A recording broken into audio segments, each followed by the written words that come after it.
Gálatas 5, 22 e 23. Mas o fruto do Espírito é amor, alegria, paz, longanimidade, benignidade, bondade, fidelidade, mansidão, domínio próprio. Contra estas coisas não há lei. Estão nos seus lugares. Nós iniciamos há algum tempo falando sobre o fruto do Espírito, que tem 9 componentes. No primeiro dia, nós falamos que, baseado no estudo de uma pessoa, que eu citei o nome aqui,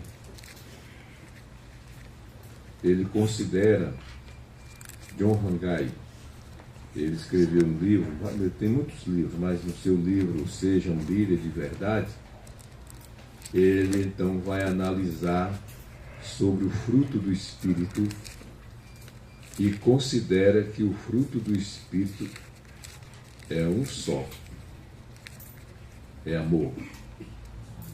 No texto que nós lemos, diz: o fruto do Espírito é, : amor, e vem até domínio próprio. São 9 componentes.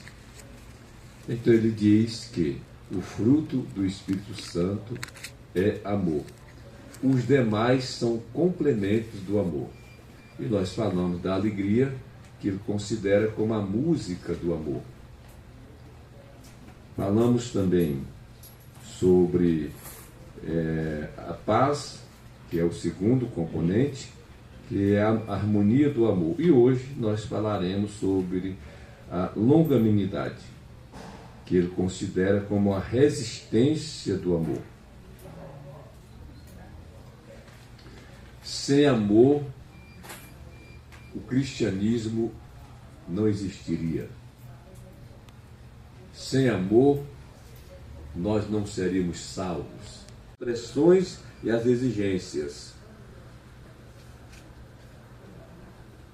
De algum tempo, muito tempo, eu li um artigo de um ex-ministro da Justiça, ele era do Rio de Janeiro, e ele escreveu um artigo na revista Veja. Então, ele analisava o que praticamente, o que já é muito acentuado hoje, que você andar na norma é ser medíocre.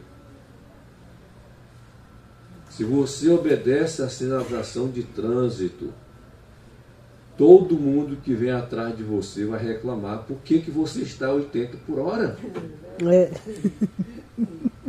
Está atrapalhando o fluxo. Não, ele simplesmente está obedecendo a sinalização. Às vezes é até um bom motorista, mas faz questão de obedecer. Então ele é xingado. Andar muito certinho não é a norma que o mundo adota. E nós, às vezes, entramos nesta onda. O amor é longânimo, mas ele nunca acaba. É o amor divino. Por isso que ele é fruto do Espírito. É o que Paulo fala em 1 Coríntios 13. Paulo vem analisando os dons do Espírito. Os dons do Espírito Santo estão ali bem detalhadamente nos capítulos 12 e 14 de 1 Coríntios. Mas quando Paulo termina o capítulo 12, ele diz: agora eu vou mostrar para vocês um caminho mais excelente, ou seja, mais excelente do que os dons. Então ele vem e trata do amor.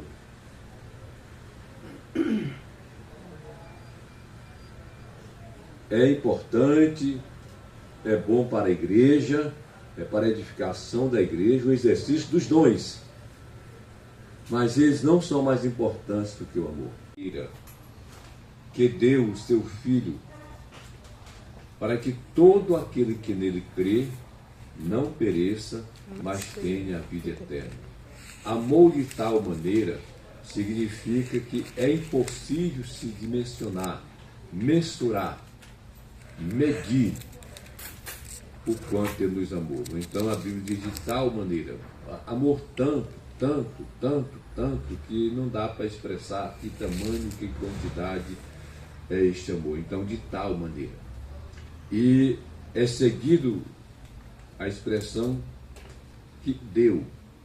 Quem ama se desprende de algo precioso. Se a gente não desprende de algo precioso nosso em favor do próximo, baseado no amor, então nós estamos ainda a desejar e a dar respostas do que é ser um verdadeiro cristão. Deus sabe que todos nós somos egoístas. Primeiro eu, depois o outro. Primeiro brasa debaixo da minha sardinha. Se a minha sardinha estiver assada, tudo bem. Se os outros conseguirem, ótimo, mas é problema deles. E se a gente pudesse dar um pouquinho do que é nosso para os outros, para que eles pudessem alcançar posições. É claro que lá no final, nós vamos chegar ao final da vida, aí a gente não tem mais nada que repartir com ninguém. O que você tem que repartir é agora. E a gente só faz baseado no amor. Quando você vai fazer algo ou deixar de fazer, você termina examinando o seu coração e dando razão para si. Quando você quer justificar os seus atos, até atos grosseiros. Então, o fruto do Espírito traz esse componente, longanimidade. O nome já quer dizer alguma coisa. Ele tudo suporta. Que ele é muito resistente. Que ele é muito paciente e calmo. Viver o cristianismo é uma tarefa fácil. Ser crente não é muito difícil, não. Mas você viver. Por isso que Paulo, no meio da epístola aos Efésios, que é o capítulo 4, e então os dois capítulos seguintes, eles deixam toda a fundamentação teológica, também da presciência de Deus, dos projetos de Deus no passado, antes que o mundo existisse para nos alcançar, para dizer, prezados irmãos, pela compaixão de Deus, andai. E andar significa maneira de viver. E a partir dali, ele começa então a doutrinar, orientar a igreja como que deve ser o procedimento de um cristão. Muitos nós imaginamos que as pessoas que galgam posições eclesiásticas elevadas ou cargos elevados, que eles estão no topo dessa demonstração de exemplo. E às vezes não é bem assim. Às vezes não é assim. Tem muitos líderes que são incendiários, até mesmo no púlpito da igreja. Tem muitos que são dissensores, eles causam dissensões, divisões na igreja. Tem membros da família que não é muito bem quisto entre os demais por causa de seus posicionamentos. O amor, ele não anda apressadamente, porém não fica parado. Eu disse um dia aqui, em uma das minhas ministrações, que quem anda muito devagar está fora da norma. Sabe, e aí eu fiz uma comparação do trânsito, das pessoas que andam na contramão ou andam pelo acostamento. Eles estão tão apressados. Todo mundo sabe, quem dirige, que você não pode ultrapassar pela direita. A não ser que você está numa avenida ou numa pista que tem várias faixas. Se tem uma terceira faixa, de repente você pode fazer uma ultrapassagem pela direita. Senão você só tem que ultrapassar pela esquerda. E aí você tem que ter atenção, porque você tem que olhar para aquelas linhas que tem no meio da pista. Se ela é contínua, significa que você não pode ultrapassar. Existem também placas de advertência, mostrando um veículo com uma faixa vermelha no meio, dizendo não pode ultrapassar. Se você ultrapassar ali, além de estar cometendo uma infração gravíssima de trânsito, você está correndo risco de vida e colocando vida de terceiro em perigo.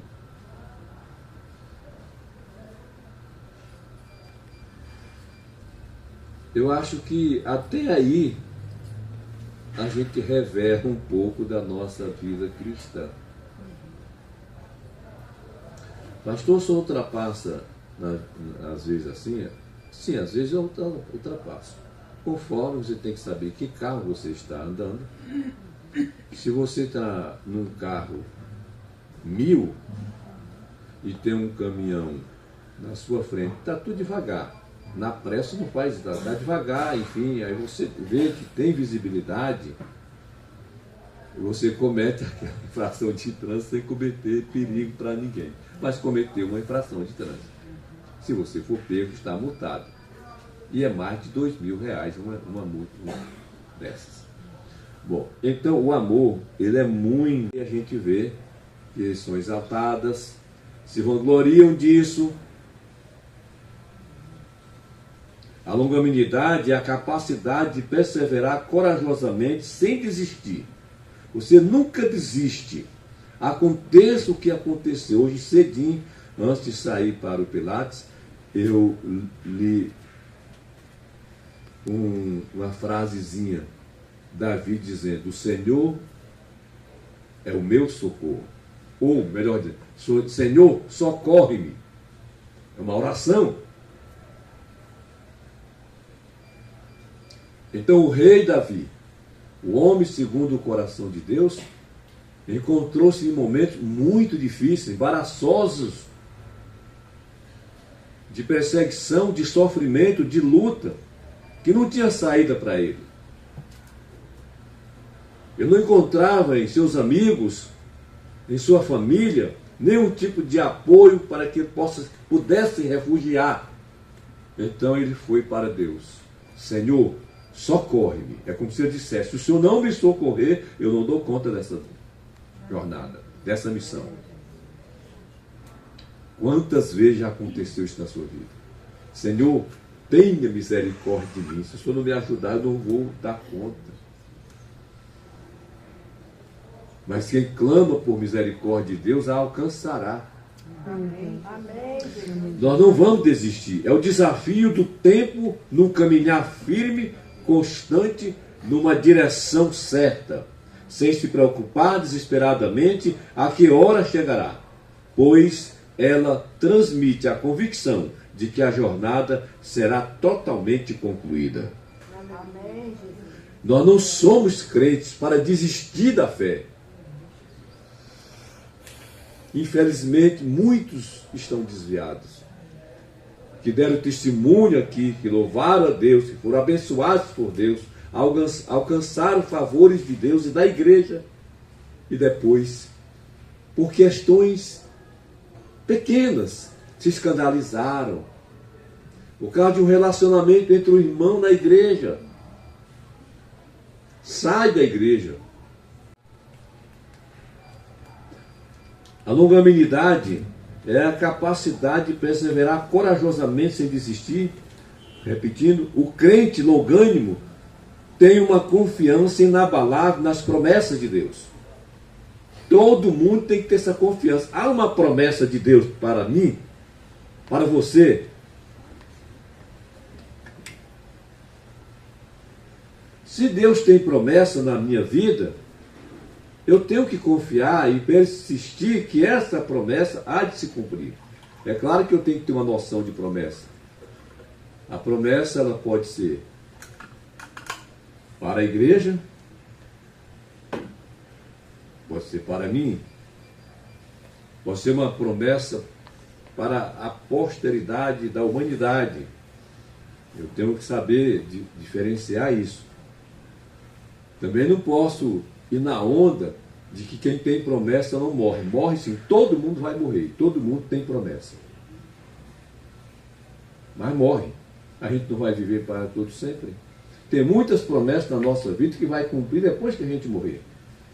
Por exemplo, e é possível que alguém aqui tenha esse tipo de conhecimento, Deus prometendo para a mulher de oração que tem filhos fora da igreja. E Deus diz, eu vou trazer todos os teus. E eu tenho visto pelo Brasil afora isso se cumprir, e muitas vezes depois que aquela pessoa morre.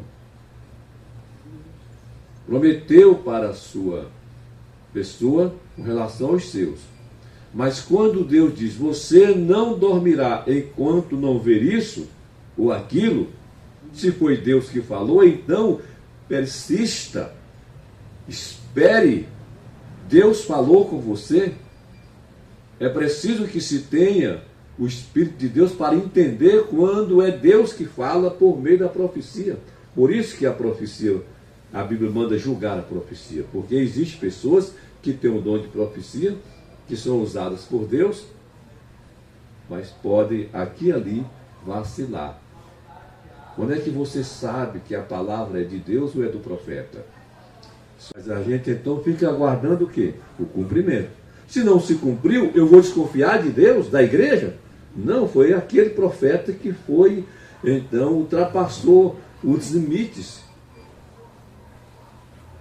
Isso não vai afetar a minha fé. Porque a confiança está em Cristo, está na sua palavra. E a promessa que está na palavra escrita, essa sim, eu tenho que confiar e esperar que ela vá acontecer. Porque Jesus disse, passarão os céus e a terra, mas as minhas palavras não passarão. O crente longânimo tem uma confiança inabalável nessas promessas. Anda, ainda que elas demorem a se cumprirem. Às vezes demora muito. Ele não fica confuso, nem reclamando que as coisas na sua vida não acontecem, nem dão certo. Você costuma dizer, não, isso não acontece comigo. Eu não vejo acontecer com as outras pessoas. É como você quisesse dizer, eu sou uma pessoa azarada. Não, irmão, não existe ninguém azarado dentro da igreja. Você não pode ficar com a inveja de daquilo que o outro irmão, a outra irmã recebe, e você precisa daquilo e não recebe. Glorifique a Deus por ela, por aquela pessoa. Senão daqui a pouco você está igual a Asaf, quase que se desviando de ver a prosperidade dos ímpios. Nós estamos muito distantes da riqueza, da prosperidade que os ímpios desfrutam.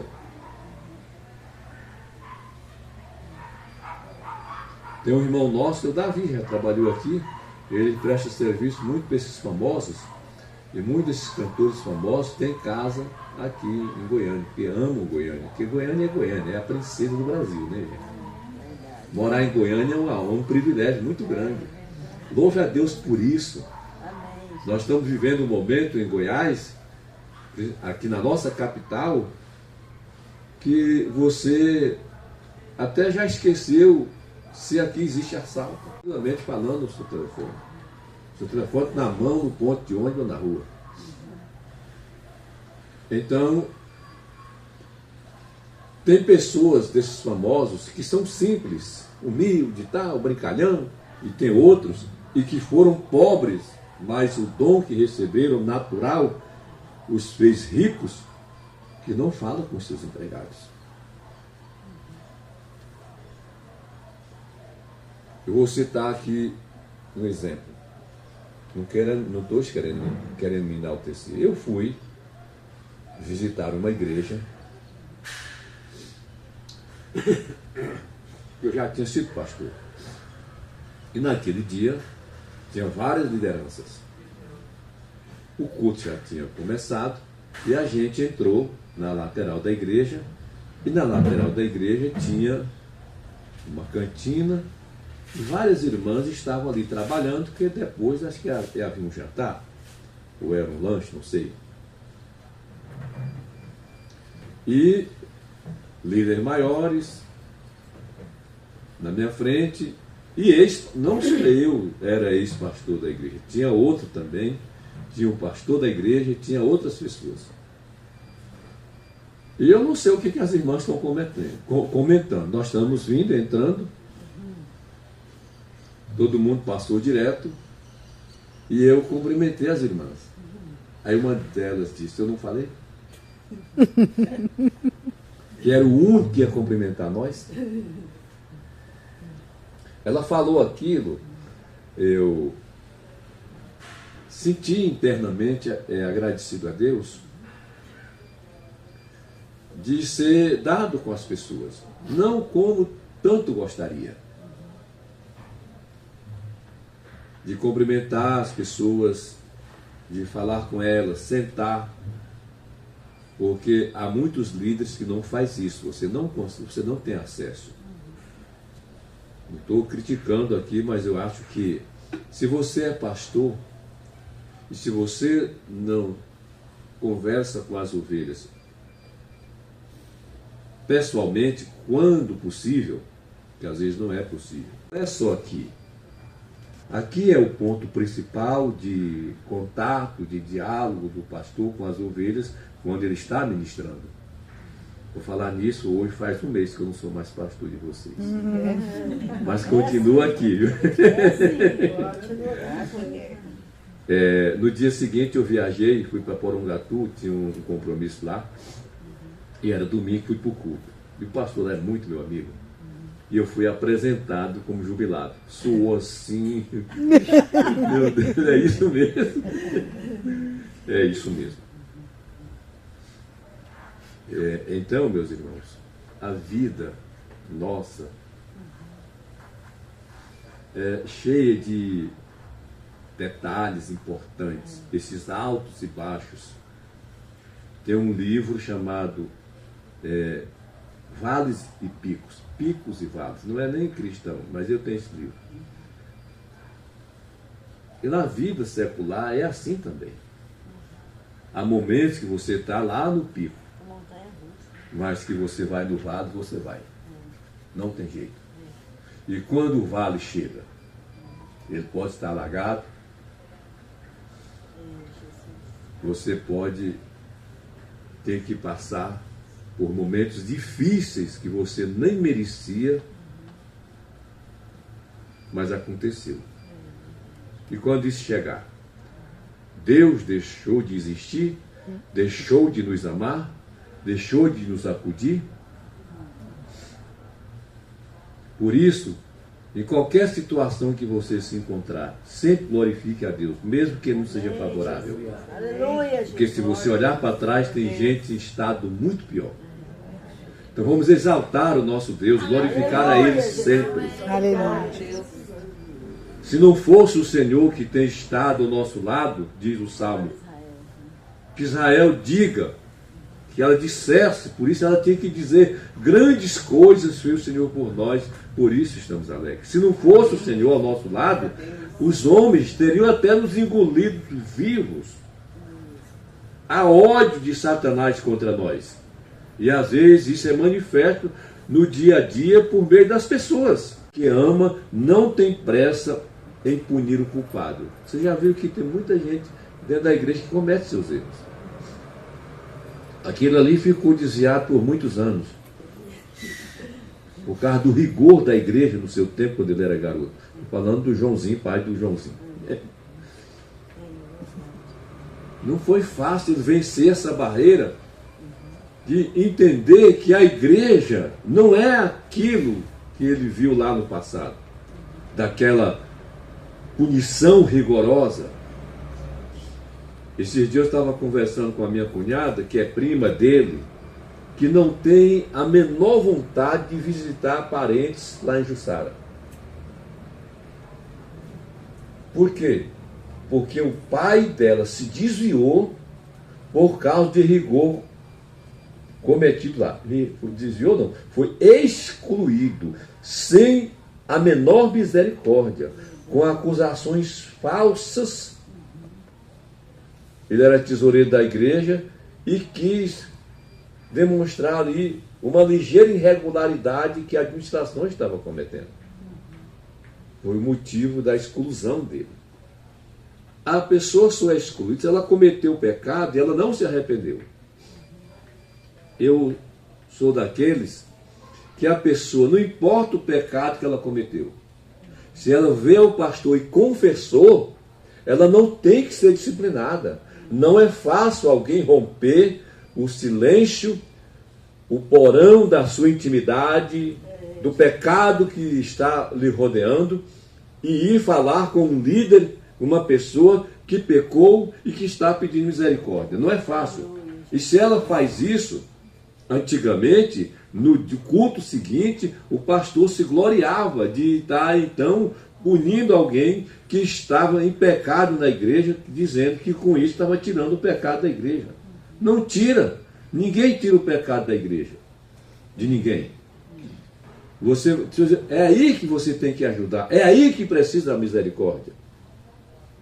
É claro que tem que analisar o tipo de pecado, ou seja, qual é a circunstância. O pecado é público e notório? Todo mundo já sabe. O procedimento pastoral é baseado nas circunstâncias de momento. Agora, a pessoa pecou, está com aquele pecado encoberto e tem vontade de vencer aquilo, mas tem medo de confessar, porque o seu nome poderá ser exposto publicamente. É uma disciplina. Eu não faço isso ao longo do meu ministério. E oriento os pastores que comigo congregaram pelo Brasil afora para que não fizessem isso. Em duas das igrejas que eu fui pastor, uma foi no Rio de Janeiro, outra foi aqui em Goiás, quando havia reunião do ministério, então tinha duas cadeiras aqui na frente.